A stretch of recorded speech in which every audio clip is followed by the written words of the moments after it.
Hello, my scary sewists. My name is Heather, and welcome once again to the Myth Rose channel. In this video, I'm going to show you how I made this witch hat.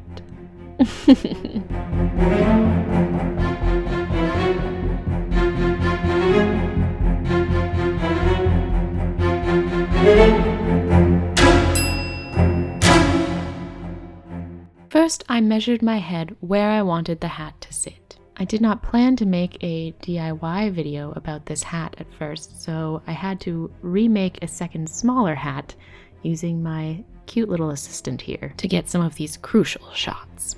After I knew the circumference of my head, I found the radius of that circle and tied a ribbon to a pencil, thusly making a crude compass to make a circle. This circle would become the inside of the brim of my hat. And then I made another larger circle around said circle to be the brim of my hat. Your brim, if you choose to make one of these, can be however big you wish. Mine is 4 inches.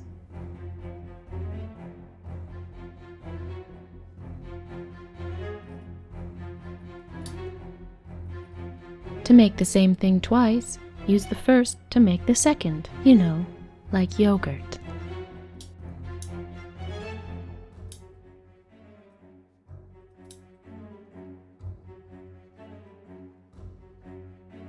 And then I had 2 little black donuts. I put them one on top of the other and then sewed them together. Before turning the brim right side out, I clipped along the edges to avoid bunching of the seam allowance. I tried to do a spooky voice and it just turned out sexy, I hope. I found some wire in my stash of wires, as one does, and fit it to the circle made by the seam on my hat brim. My hat brim. For this you can use many different kinds of wire. Usually for hats it's more of a floppy, flexible wire. For some reason I have chosen to use a wire that could be used to make a hanger and therefore have a very stiff brim. But it can be used to make some fun shapes and cover one eye so you look mysterious. And I taped it together because no one's going to see that.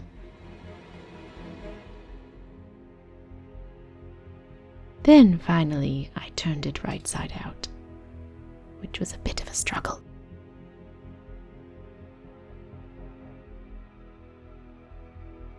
Be sure to run your fingers or something stiff along the inside of the brim to really push the seam out and get that perfect circle shape. For some reason I'm getting quieter and quieter as this video goes on. I'm feeling more and more like a 1950s radio star.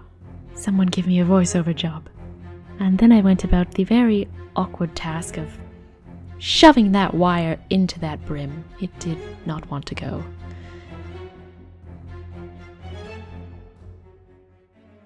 After reshaping the wire and flattening the brim, to my satisfaction, I returned to the sewing machine for 2 lines of stitching, one to keep the wire in place.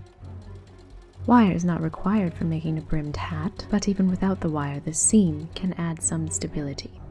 The second line of stitching was to keep the inside edges closed and together for when I attach the cone.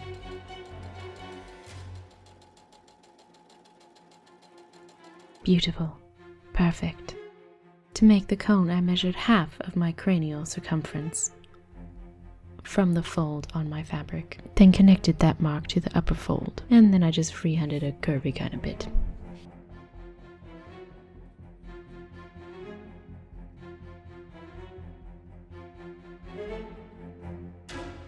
And then back to the sewing machine to sew the long edges of the cone together.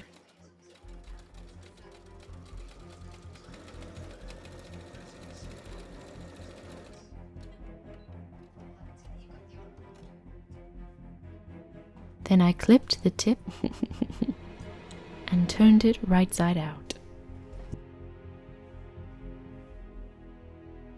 This can be tricky, but you'll persevere. Then, with right sides together, I pinned the brim to the cone. This is as difficult and awkward as it looks.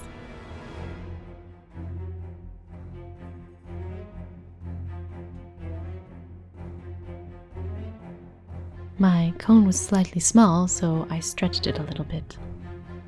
It worked out quite well. Stretching felt is easy, but if you stretch it too much, it can rip. You simply need to pull a little bit at a time, and it will change shape. Then I pinned them together again, and it was a happy marriage. Finally, I stitched them together by hand because there was no way I could get that into my sewing machine. Perhaps it was just because of the kind of wire I used, but if you can get that into your sewing machine, I would like photo proof.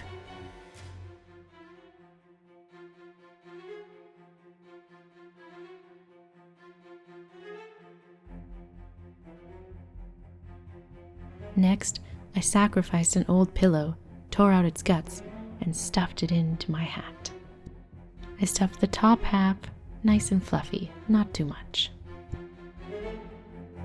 Now, had I not destroyed the circle I cut out from the brim where my head would go, I would have used that circle, but I had to cut a new one. Then I folded it in 4 and cut to the middle. This will be what keeps our hat's guts from falling out.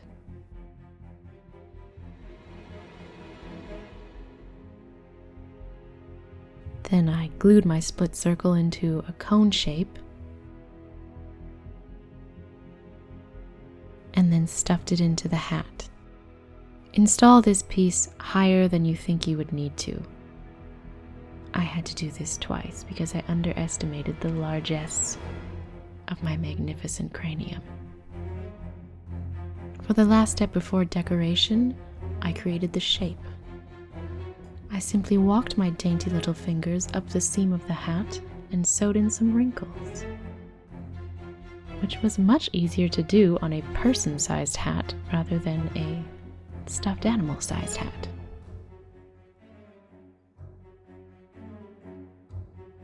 There's no real rules to this. Just throw some stitches into your hat and wrinkle it up. It doesn't have to be pretty.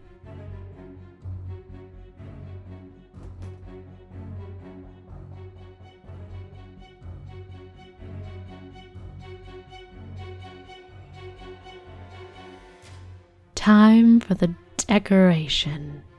Here you can see a small fraction of my upcycled jewelry pieces collection.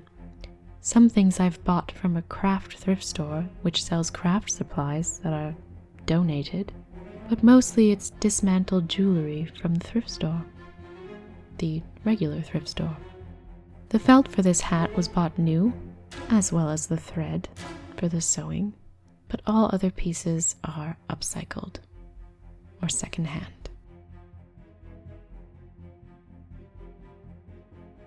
Before this, I spent quite a lot of time deciding how to decorate. To attach the chains, I simply stitched them on, threading my needle through the felt and the chain link.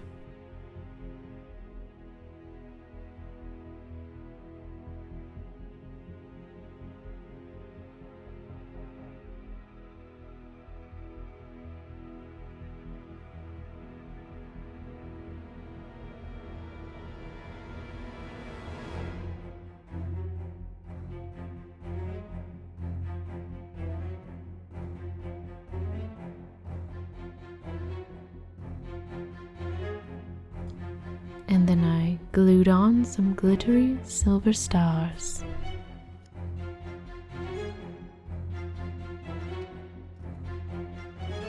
But I hated it and thought it looked like a cheap Christmas tree. So I disassembled some already disassembled jewelry and stuck that on instead.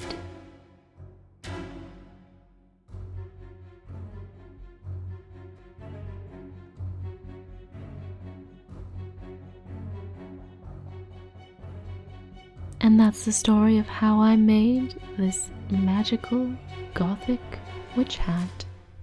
Thank you for coming, my darlings. Don't forget to like and subscribe on your way out. Thank you for watching, and sew you later.